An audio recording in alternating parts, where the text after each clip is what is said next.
வணக்கங்க. மேக்ஸி லூப்ரிகன்ட்ஸ்லேருந்து உங்கள் நிதின். இன்றைக்கி நம்ம என்ன பேஸ் ஆயில் பார்க்க போகிறோம்னா SN500 எல்லோ தான். அதுலேருந்து நம்ம கம்ப்ரஸர் ஆயில் எப்படி பண்ணுறோன்னு பார்க்கலாம். ஃபஸ்ட்டு நம்ம SN500 எல்லோ பார்த்துக்கலாம். சரிங்களா?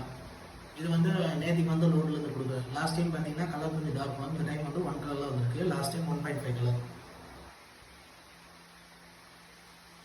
SN500 pure yellow. இது இந்தியன் ஆயிலோட தான் பேஸு. Pure version பேஸுங்க. இப்போ நம்ம இதிலேருந்து கம்ப்ரஸர் ஆயில் பண்ணுறோன்னு பார்த்தீங்கன்னா கம்ப்ரஸர் ஆயில் வந்து எப்படி இருக்குன்னு பார்த்தீங்கன்னா அதோட ப்ரெஷர் வந்து ஹை ப்ரெஷரில் இருக்கும். ஹை ப்ரெஷரில் வரும். அதோட செயல்திறன் வந்து கரெக்டாக ஃபங்க்ஷன் ஆகிட்டே இருக்கும். அது வந்து நார்மல் கம்ப்ரஸருக்கும் ரோட்டரி கம்ப்ரஸருக்கும் வித்தியாசம் இருக்குது. அந்த 2 கம்ப்ரஸருக்கும் நமக்கு உண்டான ஆயில் தான் நம்ம கொடுக்க போகிறோம். ஃபஸ்ட்டு பார்க்குவாங்க. கம்ப்ரஸர் ஆயில் பார்த்தீங்கன்னா மோஸ்ட்லி சில பேர் வந்து 20/40 ரெட்டு கொடுப்பாங்க. ஆக்சுவலாக 20/40 ரெட்டு அப்படியே கொடுக்கக்கூடாது. இது வந்து கம்ப்ரஸர் ஆயில் ரெட்டு தான் நம்ம கொடுக்குறோம். பட் இது வந்து SOEN சொல்லிட்டு நம்ம 150 கொடுப்போம்.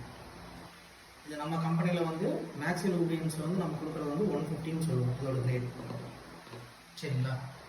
இது வந்து உங்களுக்கு ஹை ப்ரெஷருக்கு மிஷினோட ஃபங்க்ஷனுக்கு உங்களுக்கு எல்லாமே செம ஸ்மூத்னஸ் இருக்கும். நீங்கள் ப்ரெஷர் எந்த அளவுக்கு ஹை ஆனாலும் எந்த இதுவுமே ட்ரபிள் வராது. அவ்வளோ நீட்டாக கொண்டு போகலாம். இன்றைக்கி வந்து கம்ப்ரஸர் ஆயில் பற்றி பார்த்தீங்க. நாளைக்கு வந்து இன்னொரு பேஸ் ஆயிலும் அதோட ஃபங்க்ஷன்ஸ் என்ன இன்னொரு லூப்ரிகன்ட்டோட உங்களை சந்திக்கிறேன். மறக்காமல் லைக் பண்ணுங்கள், ஷேர் பண்ணுங்கள், கமெண்ட் பண்ணுங்கள், சப்ஸ்கிரைப் பண்ணுங்கள். நன்றி, வணக்கம்.